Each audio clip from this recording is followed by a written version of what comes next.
We don't show prep. So, so he had no idea. I just barely make it in. I'm sure you can tell, but we don't show. I mean, let's put the cards down on the table here. Illustrious. Like Estelle.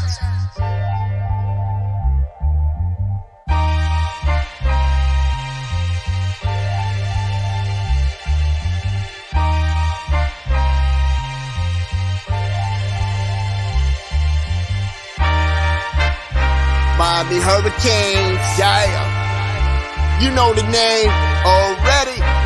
It's Mercy, ha ha. It's a 6-ring Kane show. Can't forget the name though. Got Jazz, Blue, Vision, DJ break the game code. Ain't no changing them, ain't no breaking them. Real Portland live from the Hard Rock Stadium. Ball 14 for the orange and green. We see the 6-ring champs. It's more than a dream. This is life on the field.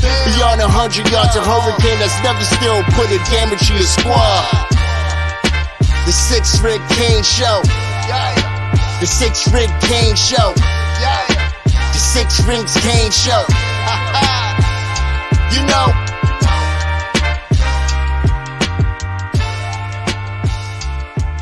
What's wrong with us? Seriously. What's wrong with us? We're Miami Hurricanes fans. Welcome to the 6 Rings Kane Show, a show dedicated to Miami Hurricane sports, featuring the legendary Larry Bluestein, Jazz Santana, Vish, and Danny Gillette. Let's go Canes. Welcome back, everybody. It's good to have the full squad here, ready to throw down on the beatdown, the top dominating performance by the Miami Hurricanes this weekend, and as we get set for the Manny Diaz Bowl coming up next week. So pretty excited about that one. How come the game gets named after him? He's just half of it. Yeah, right. Yeah, he got fired, didn't he? Yeah. He's been at both places, so it's the Manny Diaz Bowl. We'll call it the Manny Diaz Bowl. But before we get to that, let's go ahead and give a shout out to one of our sponsors. It's the U Brake Wheel Fix. The question is, have you ever run over a pothole so hard your steering wheel shakes? Are you constantly losing air in your tires that you need to keep adding air? Chances are there's an issue with your wheels, and U-Brake is your solution. Actually, no, U-Brake Will Fix is your solution. U-Brake Will Fix is Miami's premier wheel repair and restoration company with over 20 years of experience and located in North Miami. U-Brake Will Fix offers quick repairs for damaged wheels, and in most cases can offer you a free loaner. Free loaner wheels to keep you on the road while repairing your damaged wheels. So if your wheels are looking weathered and it's time to freshen up your car, don't replace, refinish. Their in-house wheel refinishing solutions such as powder coating, machining, and polishing will give your car the like new look it deserves. So contact Mark and his staff at 305-748-0112 or on social media at U-Brake Will Fix, any of your social media outlets. It's the letter U, Brake Wheel Fix. Mention 5 reasons and get 5.5% off your next repair. U-Brake Will Fix powder coating and wheel repair, 305-748-0112, located at 1848 Northeast 143rd Street in North Miami. It's 305-748-0112. That was a terrible read, but the good news is that you know what, we're celebrating a state championship, so it's right. Little hangover effect. Just a little bit. But yeah, I mean, look, I think that dominating win looked different than. I'll say it right off the bat. I know you guys covered a lot of it yesterday in post game, but I feel like that dominating performance looked a lot more different than the typical fan would kind of say, hey, that's not a blowout performance. That's not a dominating performance, because they didn't see Cam Ward throw for 680 yards and 17 touchdowns, right? So they didn't see that the offensive line was dominant because it looked like, the pass rush is getting there to Cam a lot, which look, and it was, right? However, what you didn't see was that they rushed for 230 yards, and it was a dominating 230 yards. Damian Martinez was just absolutely a juggernaut. Mark Fletcher did really well, although we'll talk about some concerns with Mark Fletcher. Even A.J. Allen came in, did his thing a little bit, and then they pulled him out. But on overall, I mean, dominating performance by the University of Miami. How excited are we about that defense? I know FSU is not a great defense. I get a great offense, but Miami on defense, right? We're prone to let the competition, kind of do their thing. They look like they have the best offense in the NFL. Their quarterbacks look like the best offense in college football. Their quarterbacks tend to make them look like a Heisman candidate. But look, overall, I think the defense did a hell of a job this time around. And still some things that they can fix, still some things that they can do better. But overall, a nice dominating performance by the Miami Hurricanes. And to be quite honest with you, they still haven't put together a complete game yet. So imagine that. Real quick, I know that, as I mentioned, we went over this in postgame yesterday, but your thoughts going around the horn, Vish, on the dominating win by the Canes this weekend? Well, I'll just address this. So I'm assuming you meant covering, not coveting. We all covet the spread, but very few of us can attain it. But it was completely dominating. Outgained them by 200 plus yards. The game was basically over 2 minutes in. Control the time, right? Control the time. Yeah, the only drive FSU had all game was a busted fourth down where they just didn't tackle the quarterback after Adam stopped. They ran for 40 yards, and that set up a touchdown and a garbage time touchdown. By the way, scoring a garbage touchdown to cut the lead to cut the lead to 22 and therefore barely covering the spread is absolutely dominating, especially when the spread's in the 20s. So it was a comfortable win. Easy to it was an easy game. It felt like I understand, Jazz, why some people are like, oh, they want to see the high flying aerial attack. The truth is the Canes blew them out without coming out of first gear. Just pushed them over essentially. So that's actually how you want to do these types of games, because you don't want to get too amped up and start doing stupid stuff and leave them in the game. So instead, it's just like, we can dominate them up front. They're playing the pass. They're giving us the run. We're going to take the run. And it was smart, and it's exactly how you make sure you don't stub your toe in these games. Trying to force the pass to pad stats now is a good way to throw a stupid interception. The next thing you know, oh, why is this game close? Instead, they just took care of business, and that's what you want to see. And on to the next one, basically. I mean, FSU's a non-entity at this point, so. Yeah, it was whatever. Now, Blue, I kind of want to throw this to you, and I mentioned it a little bit there at the beginning, but, the FSU defense is no slouch, right? They've got a good defensive line, got good corners, good safeties, right? Their linebackers might be their weakest point per se. However, that's a good defense that you went up against, right? Forget about their offense. Obviously their offense is not very good. It's a good defense. They came in with a good game plan to stop Cam Ward. But what they failed to recognize is that we had that two-headed monster at running back. Would you say that – are you disappointed – let's put it this way. Are you disappointed with the showing of the Miami passing game? Or did you think they did a good job of saying, okay, you're going to take away, our pass game. We're just gonna wear you out, control the clock, and run it down your throat. Are you content with how the offense played? Or are you disappointed that – Cam Ward didn't throw a touchdown pass this game? There's nothing to be disappointed with. Like I said yesterday in our post Sunday event, FSU is by far the best defense we faced or will face in the regular season.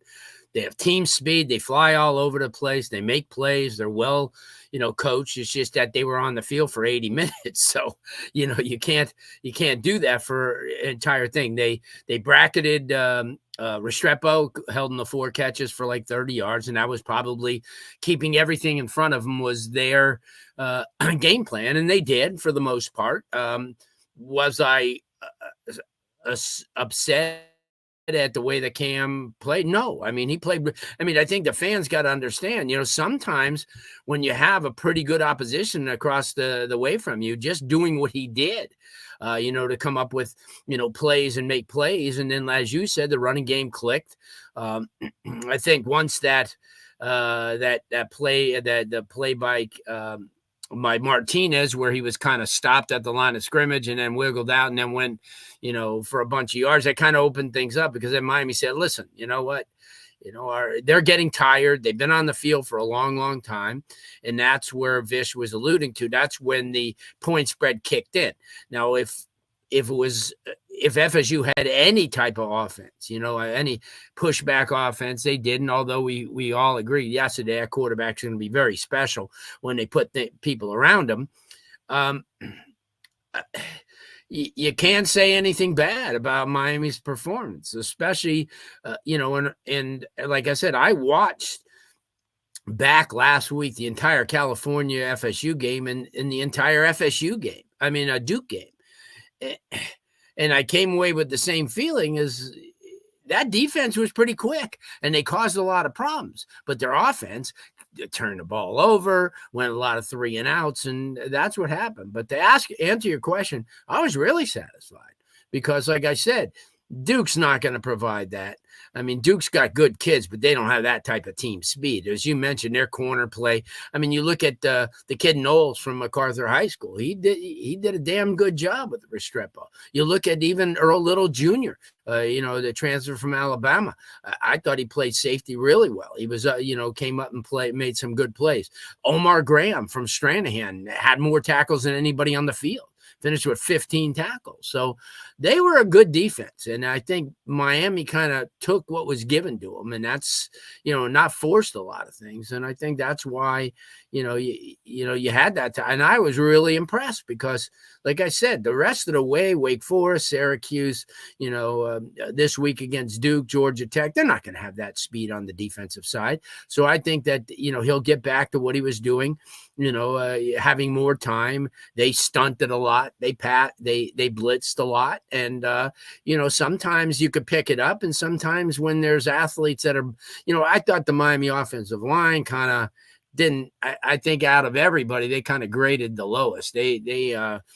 There's a lot of plays where they kind of didn't do their job, but, and it's only going to get tougher because if you get into that ACC championship game and then into the, playoffs, it's not going to be easy, no matter who you play. So, yeah, I think they use these next 4 games, Jazz, to kind of like tune up things and work on things, that they're doing wrong. And they've got talent, but they're still, and that's the one thing that Mario said in the press conference. I read all the comments, on the University of Miami, whatever boards that they have and fan sites, taking Martinez totally apart in the first 5-6 weeks. Oh, what a waste. He's this, he's not that, he's too slow to. But like Mario Cristobal said, he came late. We have a complex offense, and he's just starting to feel it now. And I think that you're going to see a lot more of what he did the last 2 games moving forward. He's fast. When he gets out in the open, he'll power his way. His legs never stop moving. He's got the ability to catch the ball. That's why early on I kind of compared him to Javaris James, because Javaris was a good tackle-to-tackle runner, but he also caught the ball out of the backfield, which kind of like paired him against a linebacker or maybe a safety, and he kind of, had his own way. I think the only thing that Miami didn't do, and they should have done, especially when they saw some of the schemes that FSU was putting in front of them, was throw more to the tight ends. I know DJ likes that, but I knew that was coming. That was my next thing I was going to throw to DJ because a couple of times when they threw to Elijah Royal, they got some good yardage out of it, right? But that's what I'm saying. Come back and do that. They threw the one ball to Elijah Lofton, and he got blown up, for about a yard or 2. But that's what I'm saying. I think that they were so concentrating on the wide receivers, that when they saw that, as you mentioned, good corner play, good top, good play over the top, go underneath. Use linebacker was kind of like their soft spot. I mean, although Omar played a really good game, the other guys weren't exactly, making an impact. So, and I'm not an offensive coordinator, and I don't ever profess to be, but I'm somebody who watches the game, and you could see, what tendencies are working. And I kept saying, you know what, during the game, actually, like I was saying yesterday, our side of the press box for the game was nothing but NFL scouts. So I had an opportunity to pick some of their brains, during the game, and the guy next to me from the Packers said, yeah, I would throw them more to the tight ends because especially Arroyo. I mean, like Arroyo's he's an NFL guy. I mean, you just look at his ability, but give him, feed him the ball. If he was with Iowa, he'd have 50 catches. I mean, but that's, in Miami's a wide open offense. So you'd think that the tight end would be an integral part, of that. But I don't want to jump on success and tear it apart. So Miami, as I said, and Vish said yesterday, took what they were given. And then they played extremely well, good 4 quarters of football. And what a time to do it. You had 150 recruits, prize recruits. You had a couple of kids that, were committed to other schools that may have, I'm sure that Malachi Tony probably got into that atmosphere and was listening to, some of the other kids who were there and said, oh, you know what? Yeah, maybe I'll go. Maybe I'll come there because it's going to be a good thing. And when he gets on campus, and I watched him last Friday night against St. Thomas, he's a dude. Not only a dude as a receiver, but also he played in the secondary and he's a kick returner. So, yeah. But to answer your question, I thought that Miami did really well. They took, obviously they took what was given to them. Yeah, DJ. As I mentioned earlier, obviously the passing game was not as as productive, let's say, as some of the other games. And as we mentioned, FSU did a good job of scheming for that. They rushed the quarterback really well. They stunned it a lot. They blitzed a lot. So they brought more guys than we can block. Mm-hmm. However, I still feel like when we needed a big first down, Cam Moore threw a nice slant route to Isaiah Horton a couple times. Yeah. He threw some to Jacoby George a few times, right? And he even, I think, one to X as well for first down. Yep. He was still able to get the ball out, and find some of his receivers on some of those plays. Do you think that, from an offensive line perspective, do you think it was just that they got outplayed, or do you think that that FSU showed them something that they hadn't seen on film yet, or that they weren't prepared for, just coming into the game? I think it's a talent, thing for the FSU defensive line. I think that's a very good defense and a very good defensive line. I think that maybe the Seminoles showed the Miami offensive line some things that they hadn't seen before, and Miami was slow to pick it up. But, I don't want to diminish the talent that the Seminoles have defensively because, I think that's a very solid defense. And, one of the things I liked about this game, and you kind of mentioned it wasn't just a straight passing attack. They had to find other ways to be successful and other ways to win. And that was something that we talked about. We had asked the question, can they, generate more offense than just the passing attack? Can this running game be more effective as the games get tougher and as, we need to have more of a balanced offense? And we saw that on Saturday. And, I think it was also a good game for Cam Ward in the sense that, he wasn't just airing the ball out. He made throws when he needed to, and he made pressure throws when he needed to. And I think that was an important test for him as well. Instead of just throwing the ball all over the place, can he make these types of throws in difficult situations? And I think we got the answer on Saturday. So, I think as far as offensive line is concerned, I think, a tip of the cap to the Florida State defensive line. And, but I do think that it's something to watch for as, we head down stretch here and see if the offensive line can rebound this week against Duke, because they did struggle a little bit. They definitely struggled in pass pro. But by the way, you know what, Blue, and DJ, I think both of you are totally wrong about the tight end. He threw a touchdown pass. Come on, guys. Come on. Oh, damn, I forgot that. You're totally wrong about not getting the tight end involved. All right. Yeah, right. We need to get Cam Ward a Heisman play, even if the yardage wasn't there for once. He's caught a touchdown. Elijah Royal Heisman campaign now. All right. Oh, Jesus. 1 for 1, got the best percentage. That's it. That's all he needed. But you know what's funny though? Like, you know, this is something that is really exciting to watch, right? If you can't get involved one way, you get involved another way.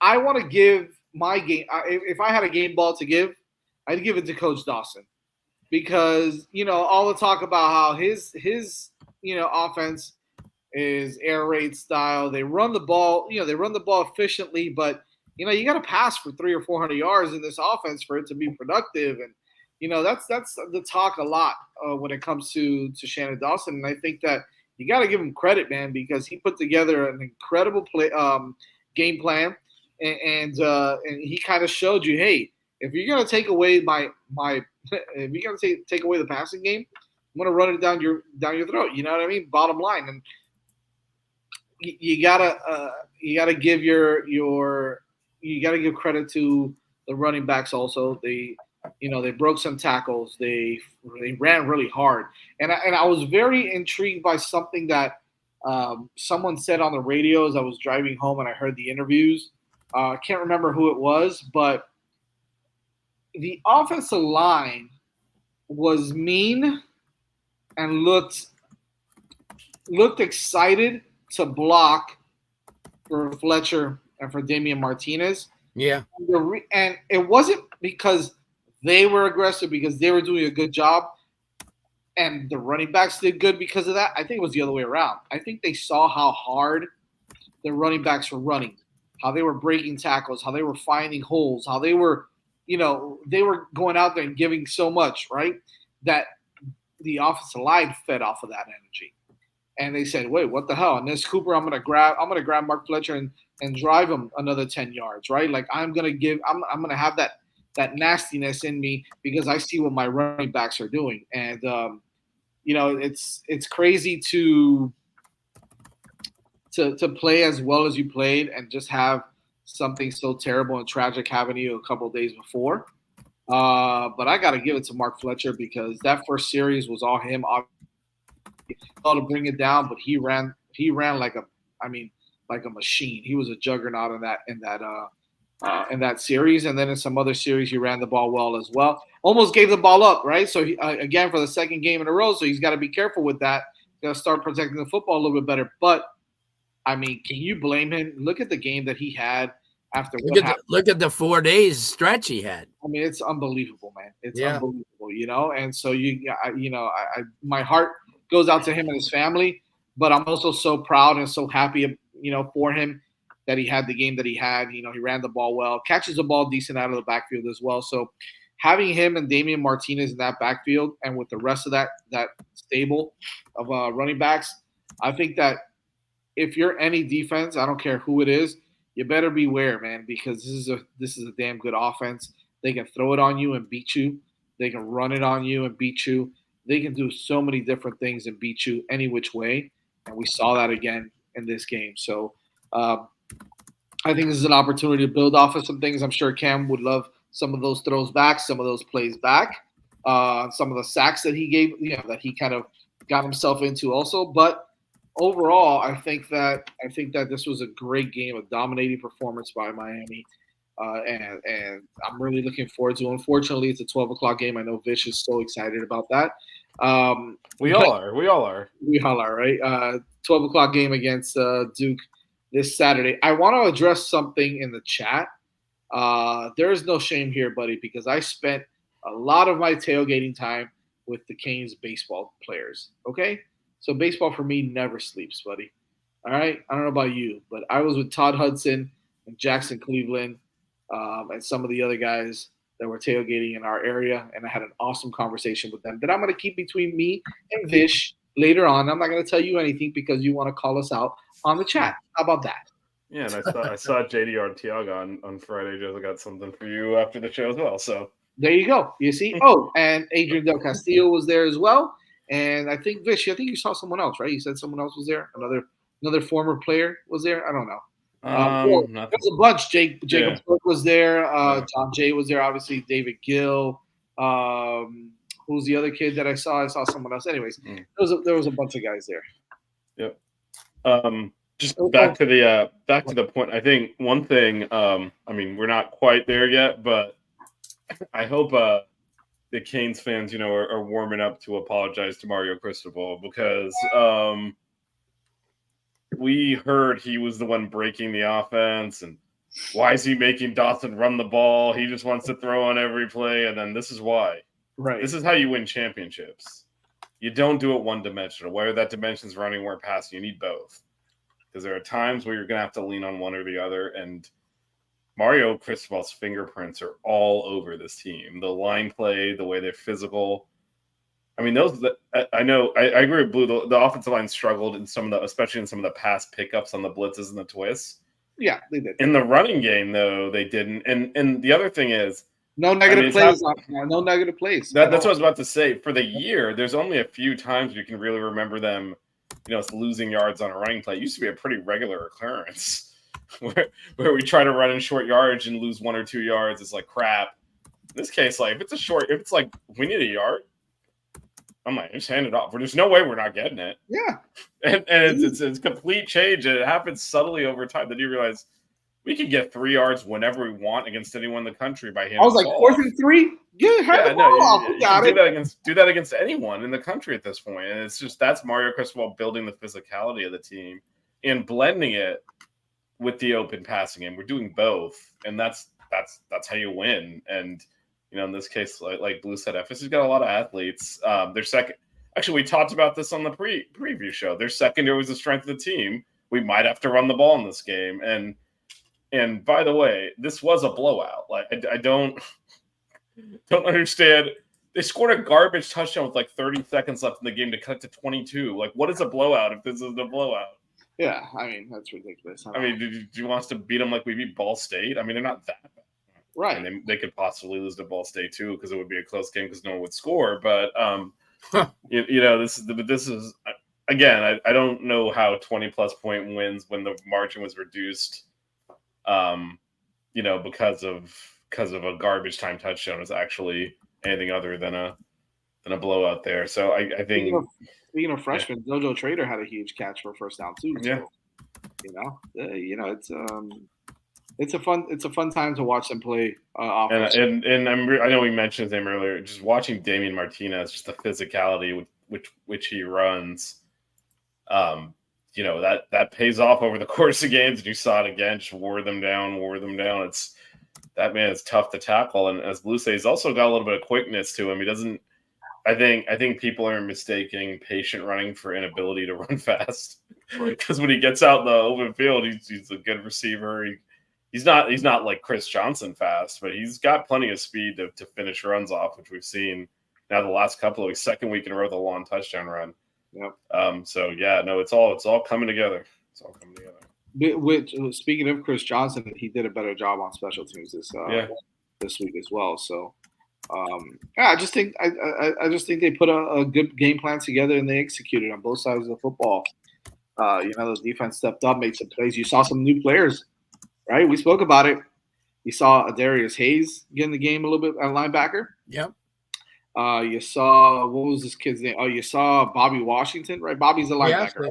Yes, he made a couple of plays. He made a couple plays at linebacker as well, right? You got to see some of those guys. The cornerback situation, I know Jadeus got a little banged up, but Diana Hill did a pretty damn good job playing on the boundary. Daryl Porter did great on the inside. Look, I saw a stat today from OJ Frederick, and he's not only one of the best freshman cornerbacks in the game in college football right now. He should be considered one of the best cornerbacks in college football right now. They've got a total of, if I'm not mistaken, I think it was a total the whole entire year, total of 8 receptions for like 70 yards or nine receptions, 70 yards. maybe I don't have the numbers exactly right, but it was no more than 8 or 9 receptions total on his side of the football, on his coverages, and 0 touchdowns allowed. I mean, that's borderline elite right now. Oh yeah. College football. And so, I think that it's impressive to see a kid like that who was highly touted per se, but still considered kind of like your 3-star guy at St. Thomas, right? There wasn't a guy that you looked at him and said, "Oh my God, this is DJ Pickett this year. This is Cormani McClain this year." No, it was just a guy that played well, played hard, tackled well, covered well. Was a good cornerback. No, now he's borderline elite right now. He's one of the best corners in the game. Another question for Blue is: did Blue see this coming from OJ, and did OJ ever show flashes of this? So I'm going to answer something really quick. I think he did show flashes in the games that I saw in high school, but I also said at the beginning of the year that OJ was my guy. I'm just putting it out there. OJ was all right. Yeah. Hey, can you get your arm back there to pat yourself on the back? Hey, my biceps are too big. I can't. No, I did remember you saying that. To answer your question, no, because he came from Deerfield and he was just another guy, and everyone, when he got to St. Thomas, they go, "Okay, who's this guy?" And then as you watch him during the year, you can see his athleticism. I talked to Roger Harriet about him, and he says, "I'll tell you what, he's got potential to be really, really good. He's intelligent, he's athletic, and he plays the game pretty well. He's a good football player." So, but he's showing. Listen, on an undefeated team, if you're a true freshman and you're starting at a position that important, it is very important, because you're oftentimes, especially when you have a 2-receiver linebacker format coming at you with some talent, and you're out on the island by yourself, and so you're going to have to use your skill and your athletic ability, because doesn't have the experience. Right. But as someone said the other day, he's really a sophomore now, because he's started all these games. Usually when you're a freshman, you never start this many games. I mean, you play in them, but I mean, he's in that starting lineup from the beginning, and that's a lot of a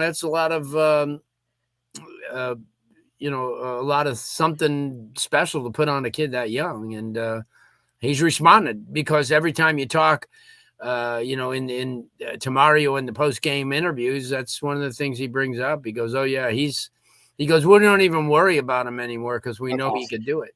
So it's Mario got kind of fired up in the post game, and I didn't, actually I was talking to somebody next to me during the interview, so I just saw him come down. So I mean, I was at the end and I went to shake his hand and he almost broke it. And I said, "Geez, what's on his mind?" And the guy said, "Didn't you hear what he was saying about recruiting, and how we're looking to do a lot different things than the other people in the state." And the FSU people didn't like that comment too much, because I bet they didn't. Yeah, because I saw it on a lot of their boards. But yeah, it's I mean, you listen in the press conference of all the players that they had, that came in, and obviously, Borregales was in there. He's not going to complain about kicking. What a game he had, right? He had a hell of a. Oh, that's what I'm saying. I mean, everybody in the stands is frustrated, because we always want them to go for it, 4th down, and oh my God, they're inside. They're in their territory. You know what? I mean, it worked out. It made sense, right? I mean, you've got one of the best kickers in the game. Let him go out there and do his thing as well. It doesn't. Right. I totally get that. You absolutely just need to not do anything stupid to win the game comfortably, and making I understand everyone wants to be aggressive all the time. Making the conservative calls and just allowing yourself to comfortably win the game is a smart move. I know some of our fans wanted to go for it at the end of the half. Hell, Vish, why don't you answer that question from Pin Down? That's a perfect one for you right there. It wasn't exciting. First of all, to me, it was exciting. Well, he's not talking about himself. He's talking about people he's encountered, by the way, just to be clear. Right, sure. And he's frustrated like we are.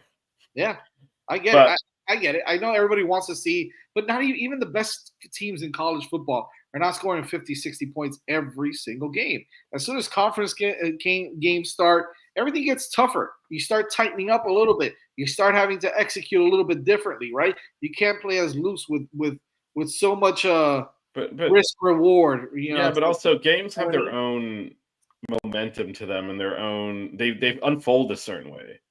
This was not a shootout. FSU was milking the clock. They were trying to shorten the game. Yeah. This was not Louisville like scoring in 3 plays, then us scoring in 3 plays and everything accelerating that way. So games, they exist they exist as an entity. They're not just, you're not playing in a vacuum. And Mario correctly read this game multiple times. Like he said, just keep taking the points. Don't let your advantage go to waste. Right. You go down there and you go for it and you miss it. You've wasted all that yards. That's how you're like, how are we 300 yards up and it's 14-7? That's how you do it. No, you kick those field goals. Understand the other team is not a threat to rapidly score a lot of touchdowns to make you pay for kicking field goals. Right. You play the opponents. Yeah. You don't play the mythical expectations that the fans want you to put up 50. The only way you lose that game is to do things like going forward and taking high risks and throwing the ball into coverage, and causing turnovers that then keep FSU in the game. This is that was obvious from the word go. The first drive, right down their throat into the end zone. This game is over unless the Canes really screw it up. Yep. And they didn't. And Mario made all of the right calls there. It's not a video game. It's not always the right decision to be aggressive. Yeah. And on FSU's part, they realized that if you get in a shootout, we're going to get crushed. So they ran the ball a lot, and they milked a lot of the time. I thought that was a record-setting first quarter. I looked up, and there was like a minute and 20 seconds left. I said, "Damn, that was pretty quick." But that's when you look at it, both teams were running. Right, and FSU again was taking away the downfield passing on purpose. Yeah, keeping everything in front of them. They were just trying to shorten the game. They were also like, they're not going to. It's the only way you do it, though, Vish. I mean, and then hope there's mistakes and things like that. Yeah, against a team that's that far superior offensively, I mean, you've got to play like that. You just, because if you start playing, you're going to have 50, 60 points against you in no time. So, and actually, that was the thing honestly, the thing that kept it from being 50, 60 points was FSU did not try to win. And no, they just try to keep it close. Yeah, because at some point, you're starting, you're down, double digits in the third quarter. You got to open your offense up. They never did. They just kept you're right. running it into the line, milking it, quarterback design runs, and just letting the clock. They played not to give up 60 points. Because the reason that happens, you always see, even like we beat Washington 65-7. Most of that was after we got up and they started trying to throw, and then the turnover started. You're not gonna drive on 10 long touchdown drives and get 70 points. Like that's not. It's got to be their team turning it over to. And FSU was like, we're just gonna lose by 20. Like that was how they approached it. Because they would have opened it up in the second half. Then they never did. Yeah. They never tried to, because they basically, they knew if they had, then the D line would have started teeing off. They wouldn't have been able to block it. The sacks, the fumbles, the interceptions all start coming, and then that's when it really implodes. And they were a 1-6 team. They're now 1-7. They knew they weren't, as Blue said, they weren't going to win the game coming in. Really, I mean, at this point, so they just said, we're not going to give up 50, 60. We're not going to have them set a record for points scored in this series, and so they sat on the ball the whole game, and we took our comfortable win and move on. So I want to talk about the defense really quick before we get to Duke, because I want to get your take on this, DJ, and I'll throw it to you first because. Last week, obviously, I went on a rant about the defense and about the rankings and all that stuff. How I don't trust them to make a play when they need to make a play. And I think Vish brought up a really good point right now when we're talking about playing not to lose by 50 or not to give up 50 or 60 points, as opposed to pinning your ears back, playing free, just trying to make plays, going out there diving after balls. Like not playing your assignment because you're better than the opposite team. You know that your offense is going to come out and score 45, 50 points anyways, right? So were we a victim of that, but just from the other side, right? Thinking, well, our defense looks like it's getting cut up or like it's getting gashed, and they look like they're screwing up a lot, which, look, I still think that they were missing assignments. They were still missing some tackles. But do you feel like maybe we're a victim of the situation where the team kind of knew we've got Cam Moore. We know we're going to score 45, 50 points. Let's go out there. Let's try to do some crazy shit. Let's try to play, defense a little bit more, a little bit less disciplined. You know what I mean? Give us some points, but we know that I know it's hindsight's 2020. It's hard to say that now. And then 2 weeks ago we were down 25 points because of it. So it's kind of weird to kind of talk about it this way. But the defense obviously played much better, regardless of how good that offense is or not, or how bad it is over at FSU. The defense still played much better. It did. We got to the quarterback, we just didn't get him sometimes, and that obviously is something that we're going to need to kind of we have to finish, right? We've got to finish sometimes on those plays. But do you think that we're kind of got caught up in that? Because Anthony brings up a good point, right? We're like number 12. We're in the top 15 in the country in total defense. It's pretty damn good. It's pretty damn good for a team that we thought had a terrible defense who's not playing well. Do you think we're kind of prisoner of the moment type of thing there with that defense? Well, yeah, because I think it also, I think we talked about flow of the game just a couple minutes ago, and I think this was the type of game where, Miami knew that they didn't necessarily have to, make the big defensive play, but also, this was the type of game that could be low scoring and things like that. So they had to play a little bit more conservative. And, I think it started with the offense in the sense that, the offense was playing conservative. They didn't play, for a shootout type of game, obviously, and things like that. So I think defensively, you kind of take that into account and pull the reins back a little bit and just focus on your assignments. Now, I feel like obviously Florida State's offense, like we all mentioned, is a very good. I think Cromanhook, the quarterback, has a very bright future. But as for right now, I don't think the offense is where it needs to be. And so I think when you take a look at how this game was played and how Miami kind of ran the football and how they didn't, have that explosive high tempo offense, I think that kind of dictated how the defense played as well, because I think they knew kind of that if they just stayed within their assignments and they didn't try anything crazy and, things like that, that they were able to just focus on what they were doing best and maybe not get so caught up in the fact that they knew Cam Ward was going to throw for 500 yards because he can. I think, sometimes this defense can get a little erratic in these type of shootout games because they know they have the offense to back them up. But in a game like this, I thought they did a good job of playing to the moment and not trying to kind of, make the hero play or make the big play, but just make the plays that were in front of them. Yeah, I totally agree with that. So I think that, I think you're going to see this defense tighten up a little bit now and play a little bit better. So I will just say on the rankings, it's so like Cal's not a good offense and gave up a bunch of yards and points to them, but the rankings are like every game is obviously very different, but they've played some really bad offenses and some good ones, and it's that like Louisville's offense is one of the best ones in the country. Now you don't want to give up 45 points and all that, but like then you play Florida State the next week, and they're one of the worst offenses in the country. It's not surprising that, and I think we've played more bad offenses, like those Ball State numbers. Those are doing a lot of work to bring those averages down into the. So I don't think it's a top 15 defense. I don't think it's a bottom 100 either, though. Like people were reacting a week ago when, they struggled against a really elite offense. So it's probably fine, in that area. And it's is it good enough? We'll find out down the road. There's bigger, as Blue said, there's bigger and better games for this program to go through than dealing with a program in decline that's collapsing on itself. Yeah, you're definitely going to see better offenses, right? But you're going to see better programs. I mean, that is one of the worst teams in the country that I know it's a rivalry. They're awful. That's why Jazz earlier mentioned working in all these young players. Yeah, it's a good warm-up game to do that in. I love it. He's right, yeah. I mean, it's what it was. It's what it was. The game was over, and hey, we can get these guys some action. Yeah. You usually get to do that in the middle of ACC play, but then sometimes you get lucky and you have a giant ball of crap show up to play you, and then it's like, all right, we can work on some things here. No, we worked on the run game, and also exposed a few things. We talked about this yesterday, but now we'll probably tighten up some of our blitz pickups when you're playing a better team. You're more prepared for that. So it's a good good, nice scrimmage game for us. Gotta love it. I love it.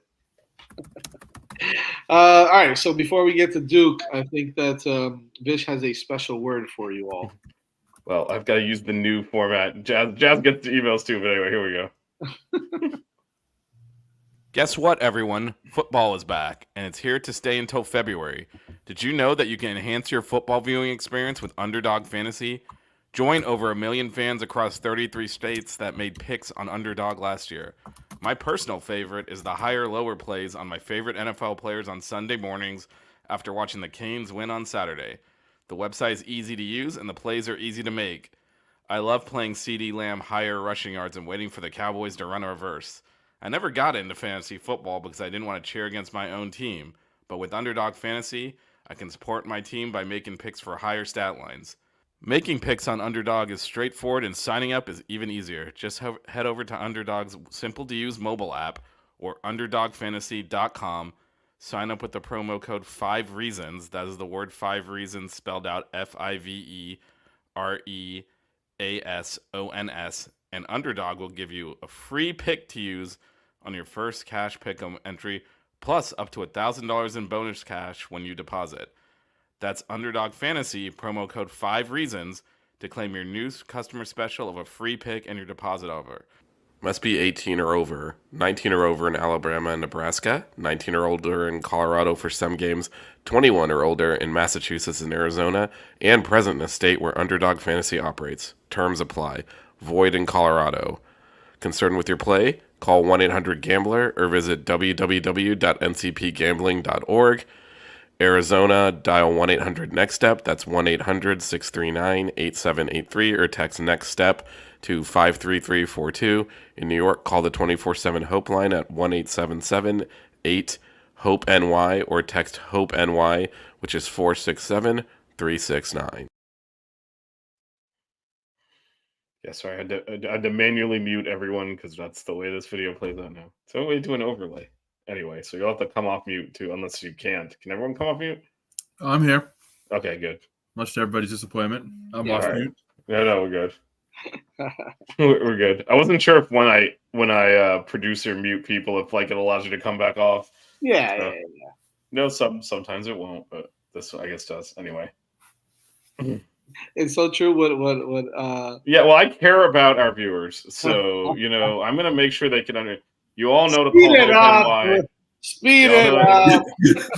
Yeah, well, that last part, usually if you look at it and they go 25 void in California, so you'd hardly, but you actually listen. You You should voice get it Blue to say that part.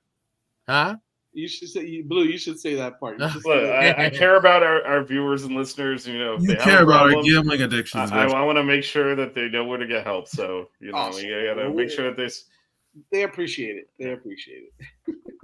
Void in Nebraska.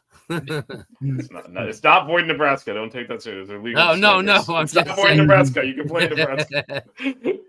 The commercial's over. I'm not an It's extension of void in Colorado, except if you're over 19, Oh, you can play okay. some of the games in Colorado. I don't understand. Which is but an that's what interesting legal layer. game is. It's void in Colorado, but it's not.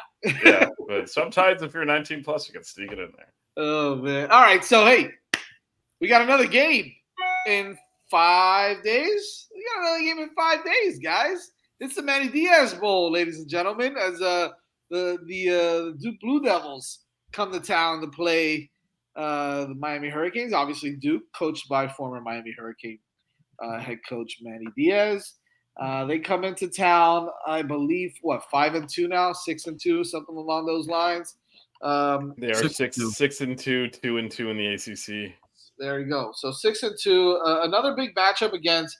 It's a decent team in the ACC right now. They lost a I guess you could say a heartbreaker to SMU this past weekend. But I think they just made a mistake. They worked miracles to win the tournament battle 6-0 and freaking lose anyway. So that is Wait, listen, that's a good offense over there at SMU. Obviously, we all know Brett Lashley and his offenses tend to do well against defenses that are not fantastic, but really good defenses tend to do well against those SMU teams. Duke's Duke's defense probably a little bit better than the average defense that they're going to see over at SMU. They've got a big game against Pitt this weekend, so that's going to start to shape up the ACC as well. But Duke comes into town with their transfer quarterback as well, Malik Murphy, leading the way over there. Blue, I want to kind of throw it to you first, right? Manny's got Duke on a nice trajectory, 6-2 right now, playing some pretty good football over there. What, if anything, does Miami need to kind of keep an eye on? Is it specific position? Is it players, defense, offense? What should Miami kind of keep an eye on a little bit as they head into this game on Saturday afternoon? Yeah, execution. If Miami executes, and as Vish says, I mean, no, you're not going to stop them. I mean, they're just going to do the things that they have to do. And while Manny Diaz is more of a defensive mind and, showed it obviously, at Texas and Mississippi State and at Penn State where he did really well, it's about having the athletes too. You could be a great defensive coordinator and you don't have those superior athletes. I mean, truthfully, Duke has good kids, but they don't have the athletes that FSU does on defense. So it's going to be more of a scheme. I'm sure that as we talk right now, he's in there, watching film and seeing the way. I mean, he can emulate what FSU did, against against that offense, but you got to have the horses to do it. I'm sure he's going to pull out all stops. He's going to try to take advantage. Miami cannot make mistakes on either side, but mainly on offense. Just run the ball down their throat. And now that they have that running game, and if Duke starts loading up to do that, then you start using your tight ends. And I don't think they're going to be able to blanket Restrepo. I think he has a huge game this week. I think he catches 8-9 balls, and I think he's going to catch some significant balls. And I don't think Duke has the ability to come from behind. I mean, maybe a touchdown, but if they get behind 2 and 3 touchdowns, they're not coming back. Especially Miami will pull their ears back. But the one thing that I'm kind of disappointed in, and it's just probably me, is ever since the first couple of games, that defensive line really hasn't been dominant. I mean, where are all these guys making the sacks and putting the pressures on? So other than Bain, maybe in a couple of Mesidor here and there, we're not seeing a lot of those guys at Alston and the other guys who were making such a difference. So they got to put that together. They can't let the one thing that FSU didn't do other than that one run that he got, lost in the shuffle and come flying out. Miami never gave up any chunk yardage to him. So that's what Miami has to do. Not to say that I'm sure Duke has a much better offense than FSU, but at the same time, the principle's still there. And I think Miami needs to assert itself. If I'm Mario Cristobal, I'm waiting this week on my defense to really step it up. The offense has bailed them out basically in every game other than last week. Right. Yeah, I can see the defense kind of building off of that, last week's game or this past Saturday's game and taking it into Duke week as well. Yes, Frank. Yeah, Simeon Barrow is probably playing the best out of everybody on that line. Yeah, yeah. Ruben Bain gets his pressure, but we've kind of lost a little bit of Tyler Barron. He's kind of, I don't know if he's hurt or if he's kind of regressed a little bit, but the first 2 or 3 weeks he was in the he was a man. He was running. It was unbelievable. Yeah. We need to kind of get him back into the fold a little bit, and the defensive tackles need to kind of get going also. So we'll see if Jason Taylor and Joe and Coach Joe kind of light a fire under their ass. Yeah, I hope they do. I just want to answer Anthony's. Yeah, Malachi Tony did recommit to Miami, along with Clinton Portis' son out of North Carolina in the 2026 class. And they'll be getting, hopefully, probably either tomorrow or the next day, the linebacker Wiley from Armwood. That they really coveted. And, he's a guy who wasn't on the radar early in the year, and he's thrust himself into that. He's a good-sized kid and, transferred into Armwood before the season. So, yeah, that's just to answer Anthony's question. Awesome. Yeah, I mean, the linebackers that we have there now need to continue to step up. If we need to see more Bobby Washington, more Darius Hayes, maybe a little bit of Cam Pruitt. Throw him in there, but I think look, Wes had a pretty good game before he got banged up this past weekend, also. So Mario did say he was 100% a full go today in the awesome. press conference. Nice. That was good to hear. Yeah, good to hear because he did. I mean, yeah, it's so hard to look. The defense on paper was lights out against FSU, but yeah, FSU, Jaden Harris so, has a bounce. well, everyone did because they suck. So it's hard to know. And again, Louisville's the other extreme. And again, we were talking about this. This is not us playing the result. We were talking about this going into both those games. Yeah. Louisville's got one of the best offensive minds in the country. They're going to score. And in this case, it was like they could call a perfect play. There's no way those fools can execute it. So it was like almost the opposite. And frankly, I mean, I'll just say this right now. Duke might be 6-2. That team sucks. I actually dug into them since yesterday's show when I think I was too nice to them.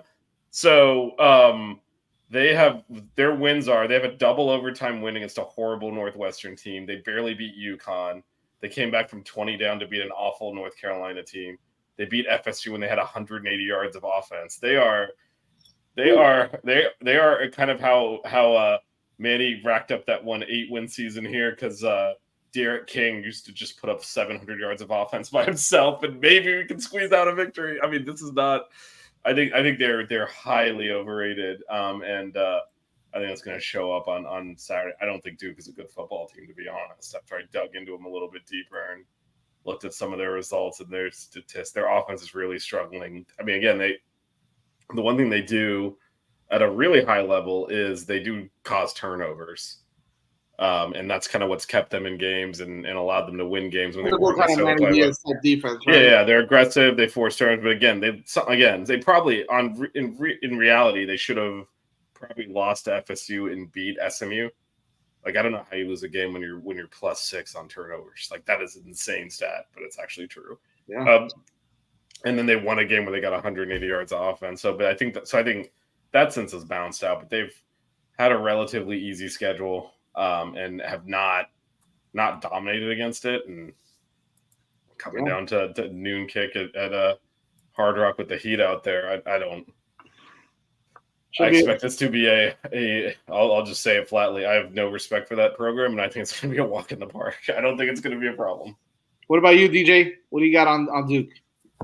I like Malik Murphy, but he's not going to be enough. I don't really see this as much of a contest either. I think as long as Miami, I would love to see them get pressure from that defensive line because I still have questions about the secondary. Again, not that Duke is going to challenge the secondary too much, but I would like to see, more pressure from the defensive line because that was, one of the things that we hung our hat on, when we were previewing this team at the beginning of the season. I'd love to see us get more pressure from the defensive line. I'd love to see a strong game from the secondary, but other than that, I don't really see this as being much of a contest. I can see Miami winning comfortably, and like Fish said, Duke's, they've had wins, but they haven't been strong. So, I think Miami will be able to hopefully reestablish the ground game, like they did last week, and win this one comfortably. I don't think I'm with you, DJ, on Malik Murphy. I think he's a talented quarterback. I just don't think he has anything around him. Yeah. Right. His offensive line is not great. His position, his skill players are not great either. And so it's hard to make things happen. Now, you got to still keep an eye out for him, right? Because he can break a play. A play can break down and he can go. He can run a little bit. He's got some wheels. So he's a talented quarterback. Obviously, he was one of the higher ranked guys in the transfer portal last year. So. I mean, again, that doesn't say much because so is DJ Uyunglele. So, all right. But in all honesty, I'm with you guys. I'm with Vish. I'm with you, DJ. I just don't think Duke's got the horses to keep up with us at all. I think that this is going to be a game where it's going to be nice and toasty out there. Miami's going to, come off a game where they dominated and it didn't even look like a domination, and then they're really going to step up and kick their ass. I mean, it's going to be. I think that Cam has one of his games again. but we also run the ball with authority. So it's going to be fun to watch. I think that, again, I don't want to get ahead of myself because we've played inferior teams and we've left them in the game a little bit. So, let them score a little bit. So if we can start off hot, we can start off quick again like we did against FSU and just get out in front, pin our ears back and go after Murphy a little bit and cause some turnovers. I think this is going to be over quick and early. And to answer someone's question earlier, yes, I think you'll see the young guys play a little bit if that happens. So that'll be nice to see. I think, who I think is going to get more involved this game? I think JoJo Trader is going to get more involved in the passing game this week. Sammy Brown also left a little injured, a little banged up in the game. Bish, I don't know if he spoke about Sam Brown, Coach Cristobal, but I noticed that he left the field limping a little bit. Limping a little bit in one of the plays also. So not that I saw. I'm not sure. No. Okay. But hopefully, some of the guys get involved. But first and foremost, go score some points, get them out of this game early, and then you can worry about the rest after. Predictions, DJ. We'll go vice versa. We'll go counterclockwise here for me at least. DJ, what do you got? What's your score? Miami 38-10. Excuse me, 38-10 or 30-10? 38. 38-10. Gotcha. Blue, what do you got? 37-17. 37-17 Miami. I don't know if you guys want to hear Vish's score. I can only imagine. What is it? 62-0. I'll say 95-2. 45-42. Okay, Where's first Ralph? of all, You need him. where's Ralph? We need Ralph to do his 45-42. I have it 41-9. I think. Okay. It's, but yeah, 32-point comfortable victory. What's the line on players this? in 20. 20. 20? Yeah. Oh, there it is. There it is. Look at our guy. He was lurking. Hey! Yeah. All right. He was hearing us. Nice. Hearing us. All right. One of these days, you'll be right. That's funny, man. That's funny. I am going to go 42-17. All right. 42-17 Miami. I think that, again, we're just, too much for that team. So it should be I mean, I hate to get too far in front of ourselves, but we just went through the hard part of the schedule. Like it's now just about focus and going out there and executing and just seeing this thing out at this point. Like that stretch of. Are you saying I should buy my tickets to Houston already, Vish? Is that what you're saying? No. Why are you going to Houston? Have a first round game here. Why are you going to Houston? For the national championship game. Yeah, well, I would wait. Yeah, Houston. And plus, if they're costing Isn't as Houston? much as It's the not World Houston Series this year, is tickets. it? Yeah, luck. the final is in Houston. At Energy Stadium or whatever. Well, we do have the quarterfinals and semifinal bowl games. games. I'm there. If it's the OB, I'm there. Yeah, but that would potentially be a semifinal game. Right. Which is again why it matters where they rank us, because you get to pick if you're higher ranked. Interesting. Yeah. So, Right. So if we're like the number one team, then we get the semifinals. We'll be playing in the Orange Bowl. Hell yeah. For the number 4 team, we're not. Assuming the number 1 team would automatically just pick the other game to not have to play us in the Orange Bowl. So, those are the breaks there. But again, the stretch of, and we knew this coming into the year, the Virginia Tech followed by flying across country to play Cal, then at Louisville, then FSU was always going to be tough. All right, that's the tough stretch. We navigated it. So that sort of part of the schedule we got has one more bye left. We got one more bye left. Well, we came out of this bye looking pretty damn good. There's 2 bye weeks. That's right. Yeah, there's 2 bye weeks. That's one after Georgia Tech and before Wake? Yep. You got it. Yep. Got it. So after the 10th game. Good. All right, well, before we go, I gave a good one yesterday that you weren't a part of. No. But actually, I got another one today. Is that Elvis Presley? No, that's Frank Kersey. Oh, Frank Kersey. 1971 team. But check the schedule out. The schedule is pretty competitive. Can you see that? All right. Florida State, Wake Forest, Baylor, Notre Dame, Navy, Army, NC State, Alabama, Houston, Florida, Syracuse. Yeah, that's a pretty good schedule. So what were they? 5 and 6? 4 and 7. Okay. 4 and 7. Who are their wins? Wins are Wake, Baylor, Army, and Navy. Wow. Damn, we lost all. And then they had the great Chuck Foreman. Right. who I love to watch. He was a great football player. That's the only good thing that came out of that 1971 team, Chuck Foreman. Yeah, there he is. There, and I love the uniforms Miami had back then. Here, let me. Is that the ones with the flag on the helmet? Yeah. Yeah, those are cool. There you go. I like that. That was Foreman. Yeah, it was. I remember. I must say, Blue. Is that a backwards K? No, right? You got behind you. Let me see. Wow. Hold on one second. I'll let you know. Is that the OB? That is the OB. Yes. Nice.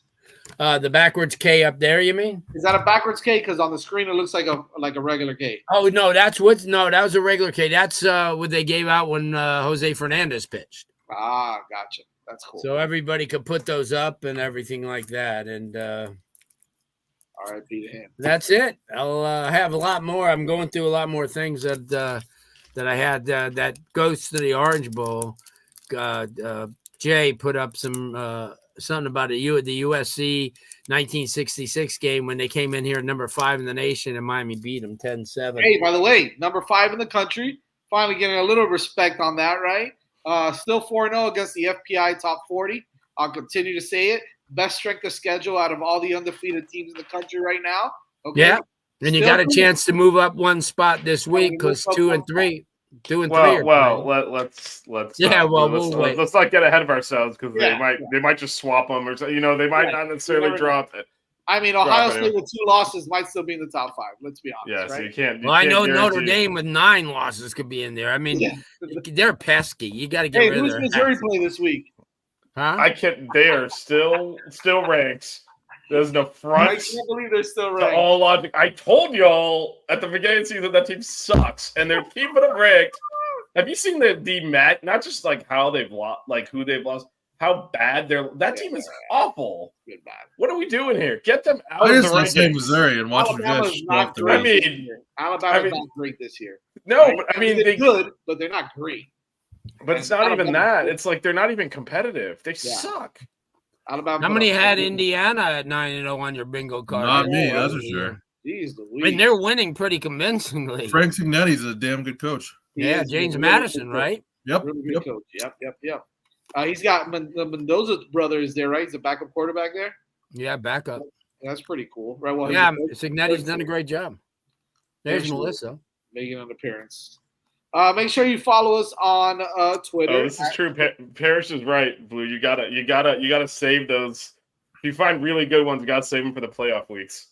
True. I got plenty. Believe me. We are halfway there. There's 8. I got plenty. We're 8 games. We got 8 more wins to go. Yeah, Parrish, I don't think we're gonna have a problem with that. Oh man, make sure. I'm just happy Ralph is back on. All right, so we're gonna be fine this week for sure. Now that Ralph is back in order here. Had a little hiccup last week, Ralph, but good to have you back in line. Jesus, yeah, don't veer off of that anymore, okay? Follow us on Twitter at 6 Rings Canes. Hey, make Mel. sure you check us out on subscribe to the 5 Reasons Canes podcast. Anywhere you get your podcasts, Apple, Spotify, all of those. Make sure you check us out. And, of course, go on YouTube and subscribe on YouTube at the 5 Reasons Sports Network and just type in 6 Rings Canes. You'll check us out there. Make sure you subscribe to that. Watch us or listen to us every Monday night at 8:30 p.m. We've got some more stuff this week, which I will not be a part of because I'm traveling for work. But we do have F1 tomorrow. We've got F1 tomorrow. We've got buckets. I know college basketball is. Yeah, we're working on some bucket stuff, so just follow our account for that. The season starts. We are actually. This show might start a little late next week because the basketball team's playing. And I plan to be out there for the opener, which is where we are a week away. A week tomorrow. Next week at this time. Basketball. And of course, maybe we'll have some baseball content for you soon. I mean, if CCH will stop complaining, well, if he keeps complaining, we're just going to do it as spite. Go 1 week without him bitching and complaining about it, we'll have a show. We'll do it as spite. We'll do it as spite and not do a show until he stops. Perfect. So, I like that. Keep it locked here on the 5 Reasons Canes Network, and we will see you guys next week. Go Canes. The 6 Rig Cane Show. Yeah. The 6 Rig Cane Show. Yeah.